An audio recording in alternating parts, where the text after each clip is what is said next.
অর্ধেক পার হওয়ার পরেও যদি আল্লাহর কাছে চাওয়ার মতো তৌফিক না হয়, তো নিজেকে নিয়ে আমার যথেষ্ট সুযোগ আছে।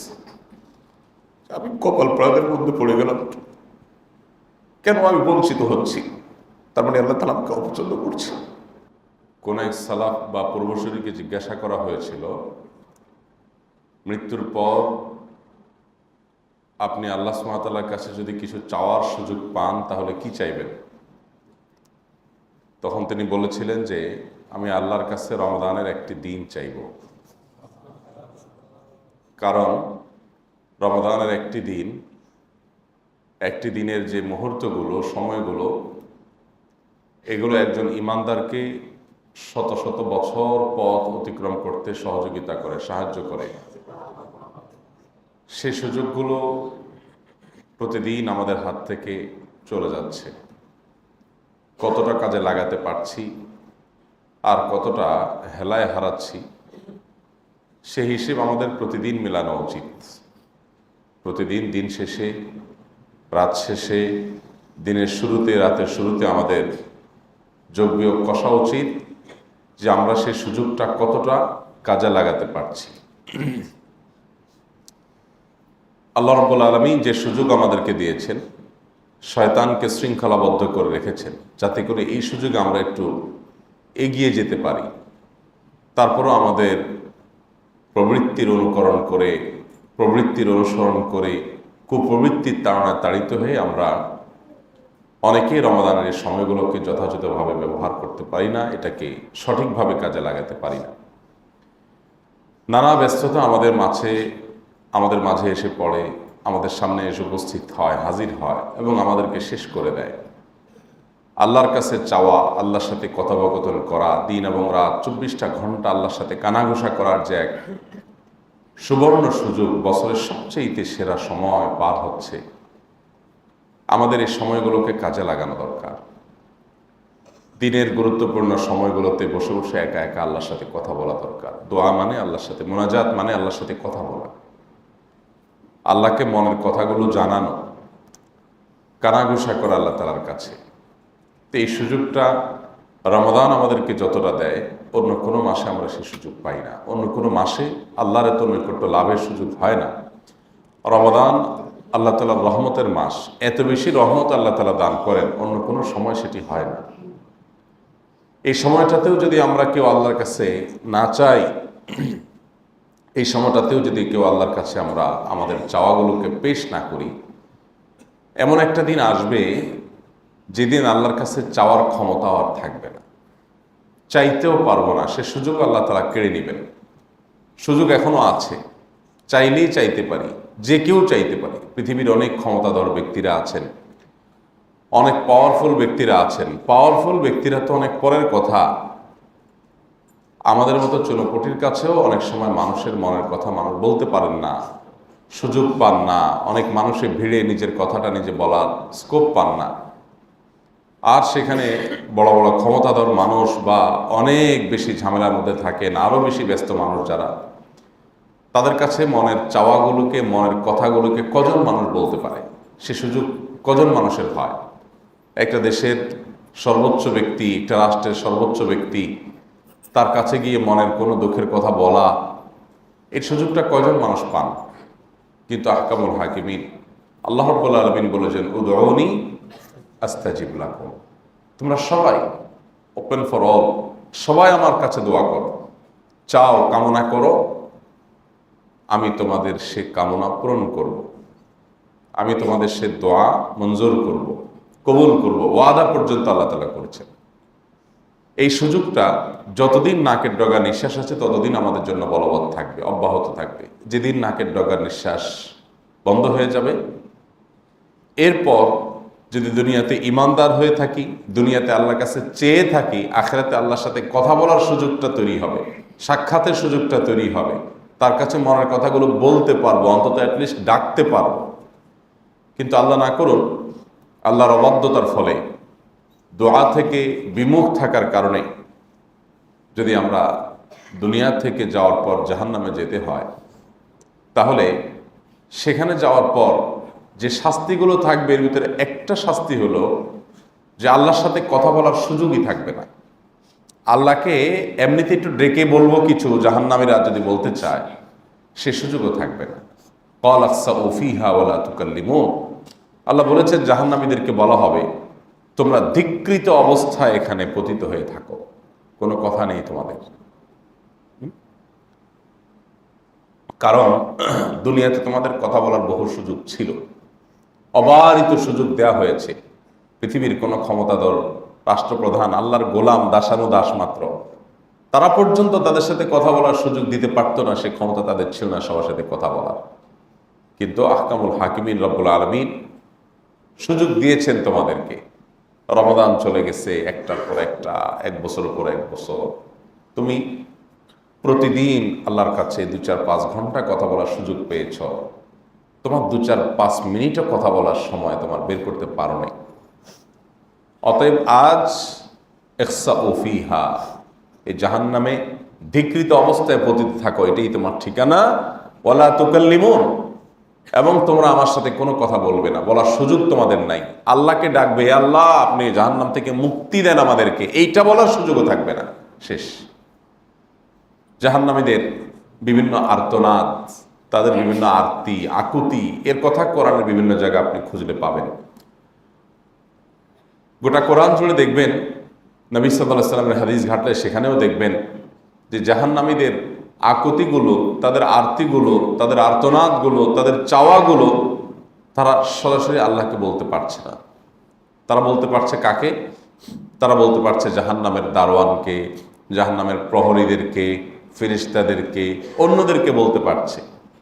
যারা জান্নাতীদেরকে আহ্বান করবে, তাদেরকে ডেকে বলবে যে তোমাদের রব তোমাদের প্রতি যে অনুগ্রহ করেছেন সেখান থেকে কিছু একটু দাও আমাদেরকে, এক ঢোক পানি একটু পান করতে দাও। জান্নাতীদেরকে বলবে। জাহান্নামের প্রহরী মালিক তাকে বলবে যে তোমার রবকে একটু বলো, একটু আযাব যেন কমিয়ে দেয়। গোটা কোরআন খুললে আপনি দেখবেন জাহান্নামীরা অমুকের সাথে কথা বলছে আল্লাহকে বলার জন্য, অমুককে বলছে আল্লাহকে যেন একটু বলে, তমুককে বলছে আল্লাহকে যেন একটু বলে। সুবহানাল্লাহ, কত বড় শাস্তি এটা, যে আল্লাহর কাছে বলার সুযোগটাও থাকবে না।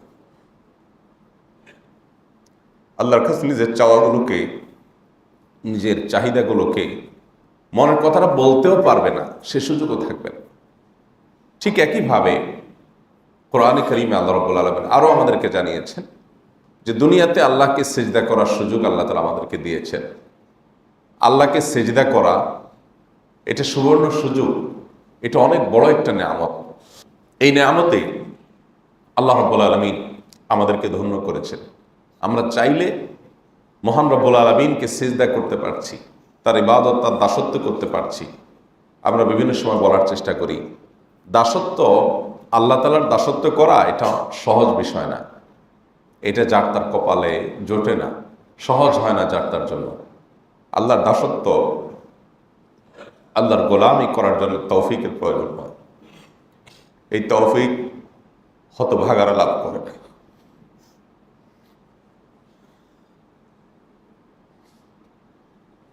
আল্লাহ যাদেরকে পছন্দ করে, ভালোবাসে, তাদেরকে তার গোলাম তৌফিক দেন। আর যারা হতভাগা, তারা হাত পা সুস্থ,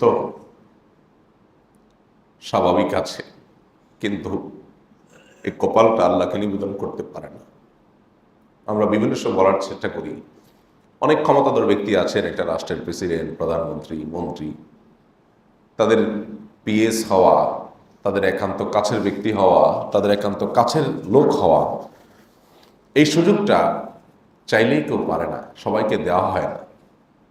যদি কেউ চায় যে আপনার একান্ত কাছে থাকতে চায়, আপনার কাছের কাজগুলো করে দিতে চায়, আপনার সেবা করতে চায়, চাইলেই এটা কেউ পারে না। যাকে তাকে সুযোগ দেওয়া হয় না। যাকে তিনি খুব আপন মনে করেন, খুব কাছের মনে করেন, খুব পছন্দ করেন, তাকে শুধুমাত্র সেই সুযোগটা। আপনার যদি ইবাদতের সুযোগ না হয়, রমজানে যদি তেলাওয়াতের সুযোগ না হয়, আপনার যদি দোয়ার সুযোগ না হয়, রমজানের অর্ধেক পার হওয়ার পরেও যদি আল্লাহর কাছে চাওয়ার মতো তৌফিক না হয়, তো নিজেকে নিয়ে আমার যথেষ্ট সুযোগ আছে। আমি কপাল প্রাণের মধ্যে পড়ে গেলাম, কেন আমি বঞ্চিত হচ্ছি, তার মানে আল্লাহ তাআলা আমাকে অপছন্দ করছে। কেন আমি ইবাদত করতে পারছি না? কেন আমার চোখের পানি আসছে? কেন আমার দোয়ার তৌফিক হচ্ছে? কেন আমার তাহাজ্জুদের তৌফিক হচ্ছে? তার মানে কি আমি আল্লাহর কাছে অপ্রিয়? তার মানে আমি আল্লাহর কাছে অপছন্দের পাত্র? তার মানে আল্লাহ আমাকে জাহান্নামের জন্য তৈরি করেছেন? তার মানে আমার গন্তব্য কি জাহান্নাম? একজন ইমানদার সেভাবে ভাববে, সেভাবে চিন্তা করবে। আরেকটি সুযোগ আমাদের হাত ছাড়া হয়ে যাচ্ছে, আমাদের সামনে থেকে চলে যাচ্ছে। দেখতে দেখতে অর্ধেক দিন প্রায় পার হয়ে গেছে। বাকি দিনগুলোর প্রতিটা মুহূর্তকে কাজে লাগাবার জন্য আমাদের প্রচেষ্টা থাকা উচিত। কোরআনে আল্লাহ তাআলা আমাদেরকে জানিয়েছেন, দুনিয়াতে যারা আল্লাহকে সেজদা করবে না, কিয়ামতের ময়দানে আল্লাহ রাব্বুল আলামিন মানুষকে সেজদার জন্য ডাকবেন। ইউদআউনা ইলা সুজুদ, সেজদার দিকে বান্দাদেরকে ডাকা হবে। সেদিন বহু লোক সেজদা করার জন্য চেষ্টা করবে, এটা লুটিয়ে পড়ার জন্য, কিন্তু পারবে না। কেন পারবে না? কারণ দুনিয়াতে তারা সেজদা করে নাই। কিয়ামতের ময়দানে সবকিছু প্রত্যক্ষ করার পর সব গায়েব যেদিন হাজির হয়ে যাবে, সব অপ্রকাশ্য জিনিস যেদিন প্রকাশিত হয়ে যাবে, সেদিন নাস্তিক বলেন, কাফের বলেন, মুশরিক বলেন, বেঈমান বলেন, সন্দেহ পোষণকারী নামধারী মুসলমান বলেন, মুনাফিক বলেন, সবাই সেদিন আল্লাহকে সরাসরি পেয়ে সেজদা লুটিয়ে পড়তে চাইবে। ওয়াহুম লা ইস্তাতিউন, কিন্তু সেদিন তারা সেজদা করতে পারবে না, কারণ দুনিয়াতে সে করেনি। ঠিক একইভাবে জাহান্নামীরা আল্লাহর কাছে কথা বলতে চাইবে, কিন্তু আল্লাহর কাছে হে আল্লাহ এটা বলার ক্ষমতাও থাকবে না। আল্লাহ তাআলা সেটা তাদের কাছ থেকে কেড়ে নেবেন। ওয়ালা তুকাল্লিমুনি, তোমরা আমার সাথে কোনো কথা বলবে না, কোনো কথার সুযোগ থাকবে না। ভাইরা আমার, নাকের ডগার নিঃশ্বাস আছে মানে হলো আমি এখনো পৃথিবীর সৌভাগ্যবান মানুষের, আল্লাহ সৃষ্টি জগতের সৌভাগ্যবান মানুষের কাতারে এখনো সামিল আছি, এখনো সুযোগ আছে। দিনের একটা সময় একটু বের করি আল্লাহর কালামটা পড়ার জন্য, একটু বোঝার জন্য, একটু তেলাওয়াত করার জন্য। ব্যস্ততা, দুনিয়ার ব্যস্ততা, ঝামেলা, এগুলা শয়তানের সবচেয়ে বড় চক্রান্ত। কিসের ঝামেলা? আমি আজকে মরে গেলে কালকে আমার ঝামেলা কে দেখবে? আজকে পঙ্গু হয়ে গেলে কালকে ঝামেলা কে দেখবে? এগুলো সব শয়তানি চক্রান্ত। শয়তান আপনাকে বুঝাচ্ছে তুমি অনেক বিজি, তুমি অনেক ব্যস্ত। আল্লাহ নবী সাল্লাল্লাহু আলাইহি সাল্লামকে পর্যন্ত আল্লাহ বলছেন যে ওয়াইজা ফাইদা ফারাগতা ফানসাব ওয়া ইলা রাব্বিকা ফারগাব। হে রাসূল, আপনি যখন অবসর হবেন, আপনি যখন ফ্রি হবেন, তখন আপনার রবের দিকে আপনি রুজু করেন, আপনার রবের দিকে আপনি ধাবিত হন। মানে কি? নবী করিম সাল্লাল্লাহু আলাইহি সাল্লামের কি দুনিয়ার ব্যস্ততা ছিল? আমাদের মতো তার কি এরকম ব্যবসা বাণিজ্য, ব্যাংক ব্যালেন্স, অফিস আদালত, মিটিং সিটিং নিয়ে তিনি ব্যস্ত ছিলেন? তাহলে কোথা থেকে আল্লাহ তাআলা বলছেন যে আপনি ফ্রি হইলে আল্লাহ রবের দিকে রুজু করেন? দাওয়াতি কাজ থেকে অবসর হবেন যখন, তখন আপনি একান্তে আল্লাহর ইবাদতে মাশগুল হন। এই নির্দেশ আল্লাহ তাআলা দিচ্ছেন। তাহলে আমরা যারা মসজিদ মাদ্রাসার দায়িত্ব পালন করছি, দাওয়াতি কাজ করছি, নানান অজুহাতে শয়তান আমাদেরকে বলে আমরা তো বিজি। অনেকে মনে করে যে না, আমার মাধ্যমে শত শত মানুষের রিজিক হয়, আমি কোম্পানির মালিক, আমি বেতন দেই শত শত মানুষকে, তাহলে আমি রমজান ইবাদত করলে তাদের কি হবে? এগুলো সবগুলো শয়তানি চক্রান্ত ভাই। আপনি মরে গেলে তাদের কি হবে? আপনার ফ্যাক্টরিতে আগুন লাগলে তাদের কি হবে? আপনি সে চিন্তা করতে পারেন না। অতএব যে বিষয়টা আপনার রমজানে ইবাদতে প্রতিবন্ধক হবে, আল্লাহ শপথ করে বলছে, সেটাই হলো শয়তানের সবচেয়ে বড় ফাঁদ, সেটাই হলো শয়তানের সবচেয়ে বড় চক্রান্ত। কোনো প্রতিকূলতা চলবে না, কোনো বাধা বিপত্তি চলবে না। ইবাদতে আমাকে মগ্ন হতেই হবে, ইবাদতে আমাকে রুজু হতেই হবে, তওবা করতেই হবে, চোখের পানি ফেলতেই হবে, তওবা ইস্তেগফার রোনাজারি করতেই হবে। ইবাদতের দোয়ার প্রার্থনার যে সুযোগ আমি রমজানে লাভ করেছি, এই সুযোগটা আমার আর আসবে না আগামী রমজানের আগ ছড়া। আর আগামী রমজান পর্যন্ত হায়াত পাবো, সে গ্যারান্টি কয়জন মানুষের আছে? এই জন্য ভাইরা আমার, আল্লাহ সুবহানাহু ওয়া তাআলার কাছে আসুন, ইস্তেগফার করি, রমজানের অবশিষ্টের সময়গুলোকে সঠিকভাবে কাজে লাগাই। কোরআনে আল্লাহ তাআলা আমাদেরকে জানিয়ে দিয়েছেন, দুনিয়াতে আমরা যদি আল্লাহকে না ডাকি, আল্লাহর কাছে দোয়া না করি, সিজদা না করি, আখিরাতে সিজদা করতে চাইবো কিন্তু আর পারবো না। আখিরাত তো অনেক পরে। আপনি দুনিয়াতেই দেখবেন বহু মানুষ বার্ধক্যে এসে একটু আল্লাহকে মন ভরে প্রাণ ভরে একটু সিজদা করতে চায়, কিন্তু পারে না, তার কোমর তাকে সায় দেয় না। তার মেরুদণ্ড সায় দেয় না, হাঁটুটা সায় দেয় না, শরীরটা কুলায় না, অজুটা ধরে রাখতে পারে না। ও তরুণ, হে যুবক, আল্লাহ তাআলা আপনাকে শক্তি দিয়েছেন, আপনাকে সামর্থ্য দিয়েছেন, আপনার সক্ষমতা আছে, চাইলেই অজু করে আল্লাহর সামনে দাঁড়িয়ে যেতে পারেন, সেজদা গিয়ে লম্বা সময় দোয়া করতে পারেন, দুহাত তুলে প্রাণ খুলে আল্লাহর সাথে কথা বলতে পারেন। একটা সময় হয়তো আসবে যে সুযোগটা থাকবে না ভাই। আপনি এখন যুবক আছেন, একসব ব্যবসা বাণিজ্য, কাজ কাম, সংসার, বিয়ে শাদী, সন্তান সন্ততি, চাকরি বাকরি, এগুলোতে এত ব্যস্ত হয়ে পড়বেন, হয়তো সে সুযোগ আর আসবে না। এখনকার সুযোগটাকে সুবর্ণ সুযোগ হিসেবে গ্রহণ করেন। আপনি এখন শারীরিকভাবে সুস্থ, হয়তো আপনার শরীরে এমন অসুস্থতা দেখা দিবে, এমন সমস্যা দেখা দিবে, আপনি চাইলেও আল্লাহর ইবাদত করতে পারবেন না, চাইলেও একটু সেজদা দিতে পারবেন না। জাহান্নামীদের জন্য আখিরাতে সেজদা দেওয়ার সুযোগ থাকবে না, সেটা তো পরে। দুনিয়াতেই আপনি এই পরিস্থিতির মুখোমুখি হবেন যে আপনি চাইবেন কিন্তু সেজদা করতে পারবেন না, চাইবেন কিন্তু তেলাওয়াতটা করতে পারবেন না, বসলে ঘুম আসবে, চোখ ভেঙে আসবে, অজুটা ধরে রাখতে পারবেন না, মনে রাখতে পারবেন না কতটুকু পড়ছেন, কত রকমের বিপত্তি আসবে, ব্যস্ততা। অতএব এই রমাদান আমার জীবনের শেষ সুযোগ। এক একটা দিন এটা একজন ইমানদারকে আখিরাতের কারেন্সির সাথে তুলনা করলে হাজার হাজার কোটি সওয়াবের সুযোগ এক একটা দিন রমজানে পার হয়ে যাচ্ছে।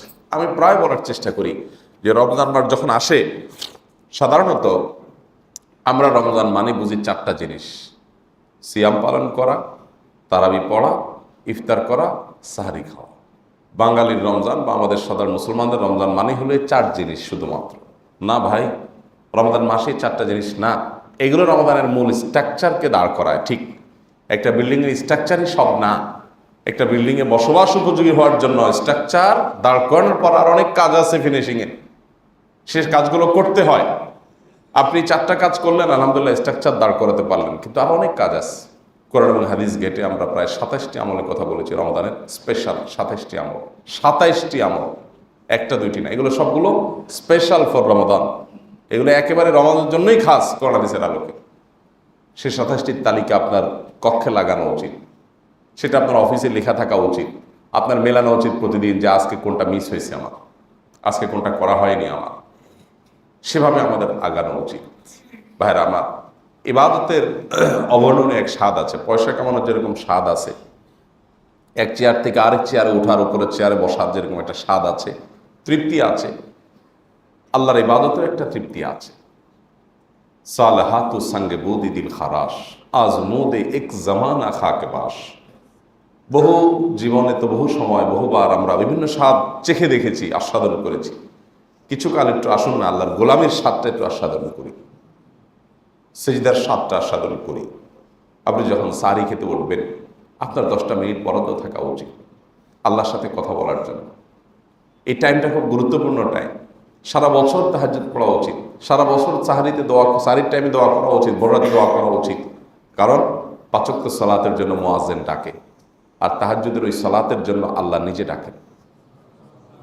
ভোর রাত যখন হয়, দুনিয়ার আসমানে এসে আল্লাহ তাআলা ডেকে ডেকে বলেন, আল্লাহ মিন মুস্তাগফিরিন ফাস্তাগফিরাল্লাহ ফাগফিরাল্লাহ।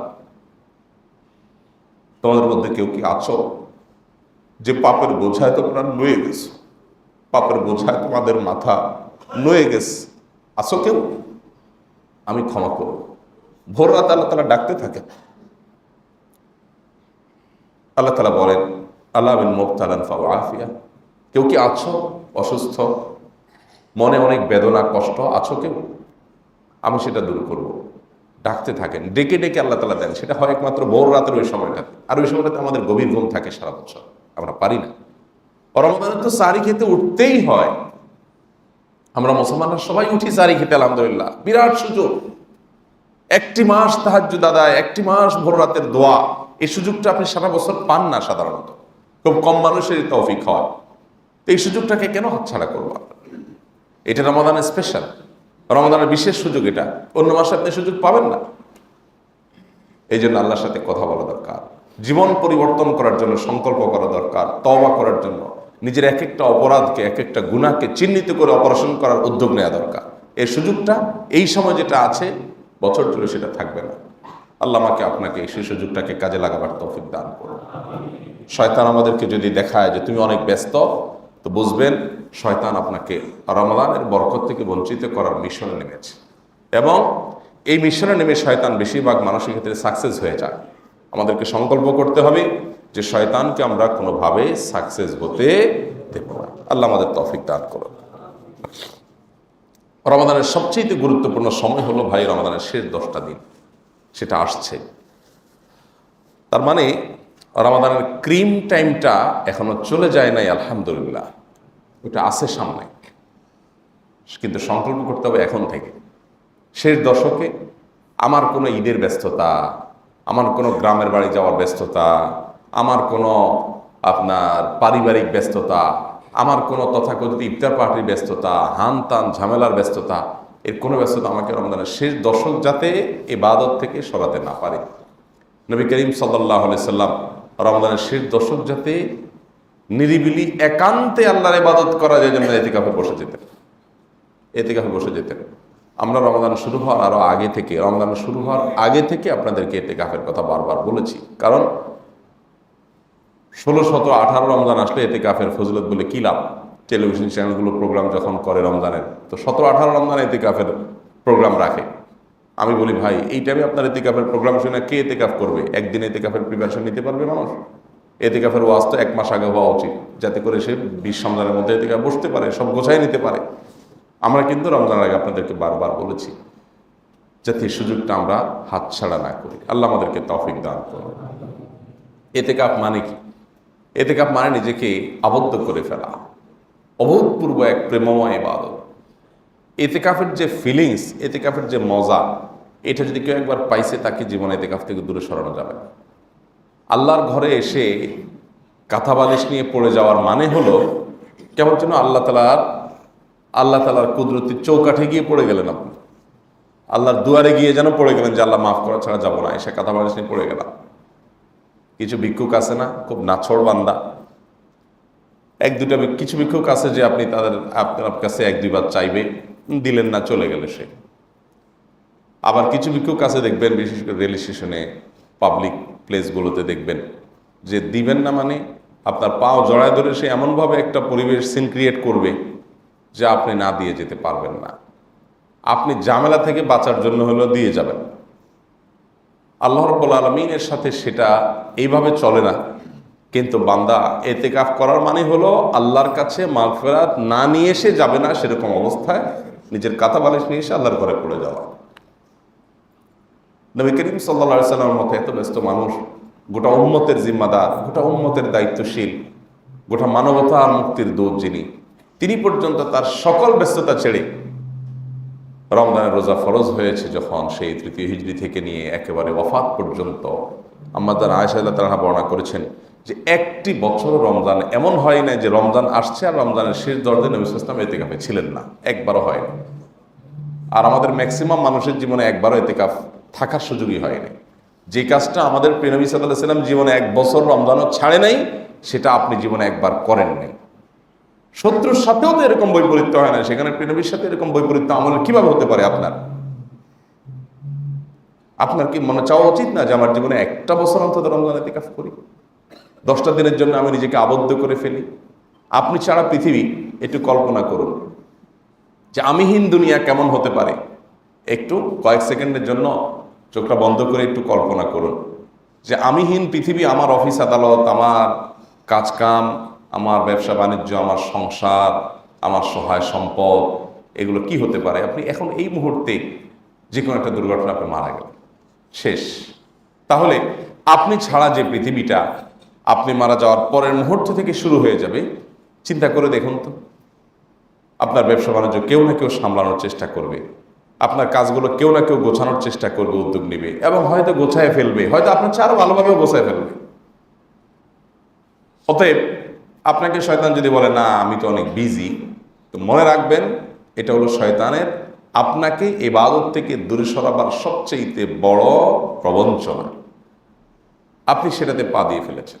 এই জন্য ভাইরা আমার, ইতিকাফের পরিকল্পনা করি। রমজানের শেষটা দশক ইতিকাফ যদি করার সুযোগ না হয়, একান্ত সুযোগ না হয়, অফিস থেকে ছুটি পাবেন না, কোনো সুযোগ নাই, তো শেষ দশক রাতগুলো জেগে থাকার পরিকল্পনা করেন, নিয়ত করেন রাতে ঘুমাবেন না।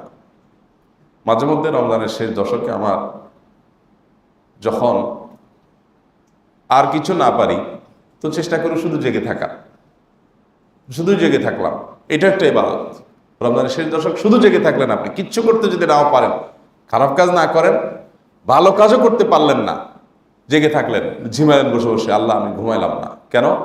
কারণ কান নবী সাল্লাল্লাহু আলাইহি ওয়াসাল্লাম ইযা দাখালাল আশর আইকাযা আহিয়া লাইলা, নবীজি রমজানের শেষ দশক যখন শুরু হতো তিনি সারা রাত জেগে থাকতেন।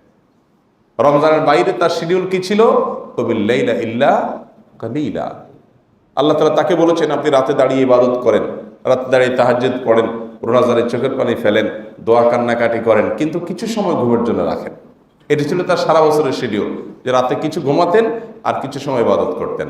বাট রমজানের শেষ 10 দিন আসলে আহিয়া লাইলা, রাতে আর ঘুমোতেন না। আপনি বলবেন তাহলে দিনে অফিস করবো কিভাবে? দিনে একটু ঘুমাই নেবেন 2-4 ঘন্টা। আপনি 7-8 ঘন্টা ঘুমের জায়গায় সব আপনার 2-3 ঘন্টা ঘুমে 10 দিন যদি সময় কাটান, একটু কষ্ট হবে, একটু শরীরের উপরে প্রেশার যাবে। খাওয়ার দাওয়া কমায় দেন, হালকা পাতলা খাবার খান। ভারী খাবার খেলে শরীরে ঘুমের ডিমান্ড বেশি হয়।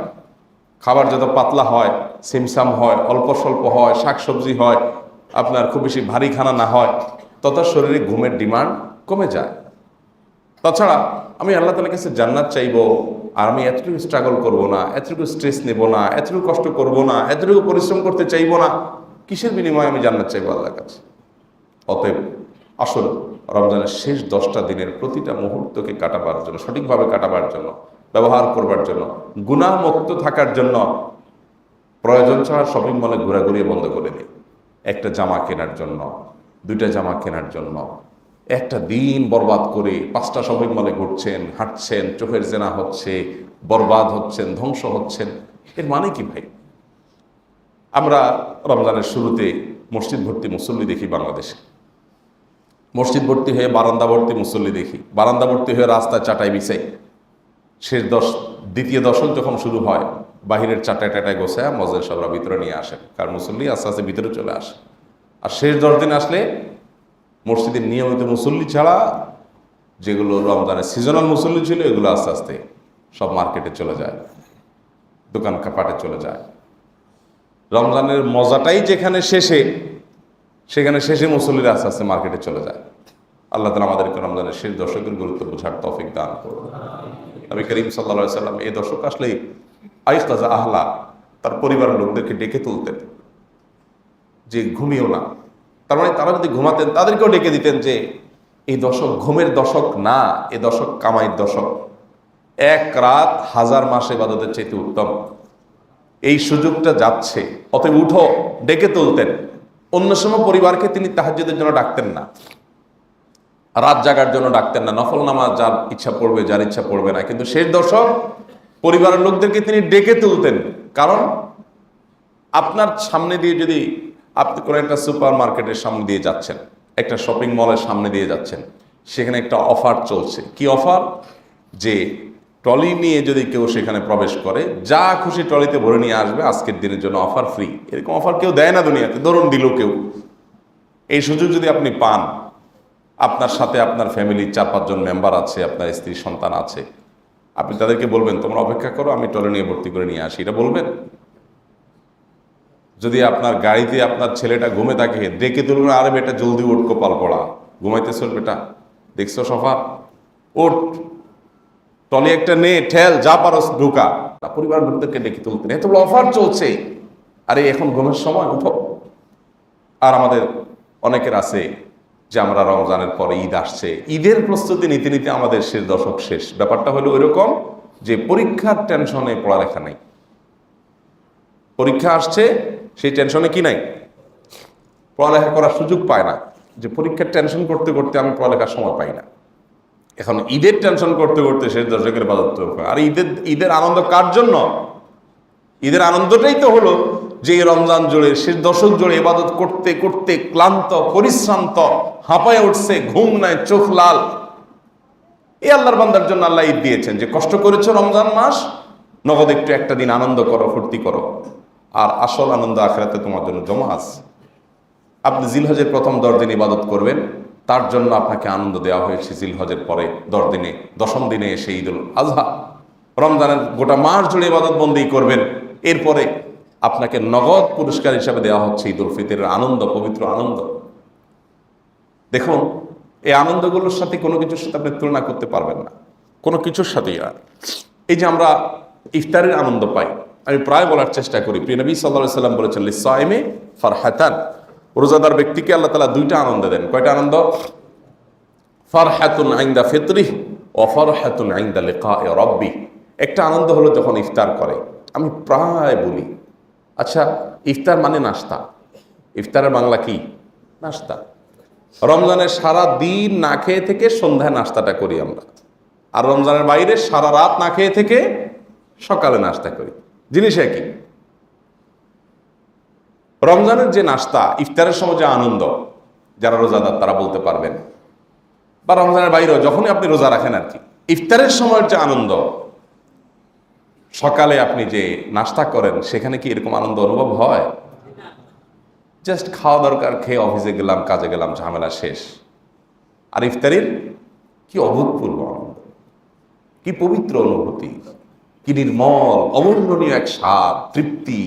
অপেক্ষা করছেন সূর্য ডোবা, সূর্য ডুবে গেছে, ইফতারটা করলেন, ভালো লাগা কাজ করছে, কি ফিলিংস।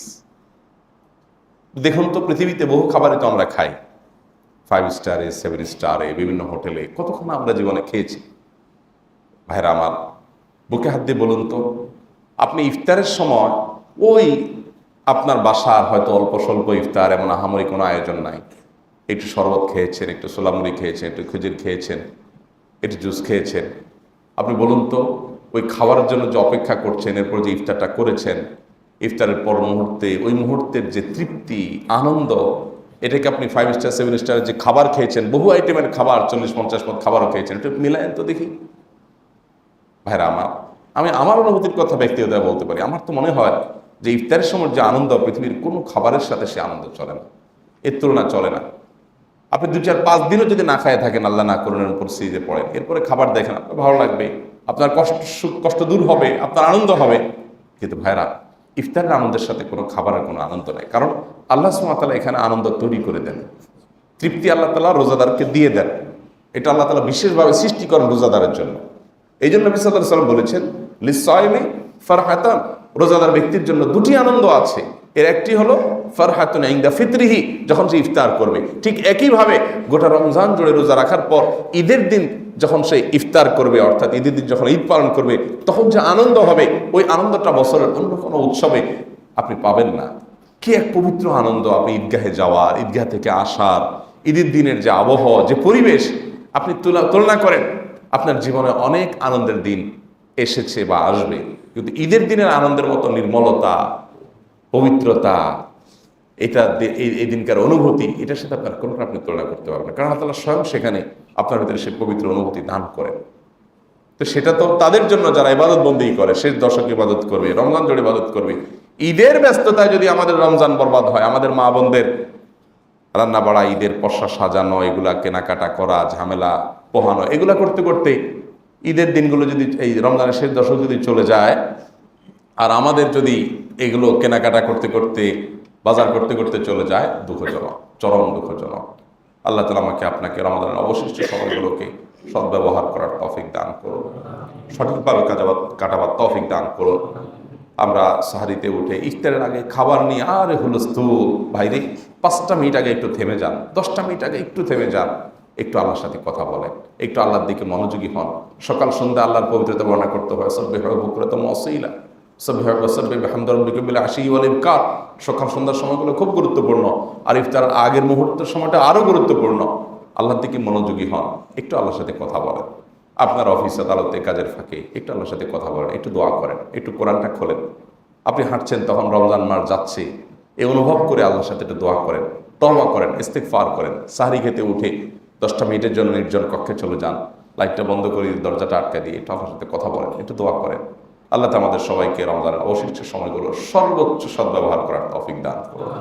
এটাই আমার জীবনের শেষ রমজান। আগামী রমজান হয়তো আমি পাবো না, সেই জায়গা থেকে, সেই চিন্তা থেকে, সেই ফিলিংস থেকে ইবাদত আমরা করার চেষ্টা করব। বিশেষ করে শেষ 10টা দিন আসছে, আমাদেরকে প্রস্তুত হতে হবে। এতেকাফের সুযোগ থাকলে এতেকাফ অবশ্যই করব, এতেকাফের সুযোগ না থাকলে যে কোনোভাবে সময়গুলো কাজে লাগাবো চেষ্টা করবো তো ইনশাআল্লাহ। আল্লাহ আমাকে আপনাকে আমাদের সবাইকে আমলের তৌফিক দান।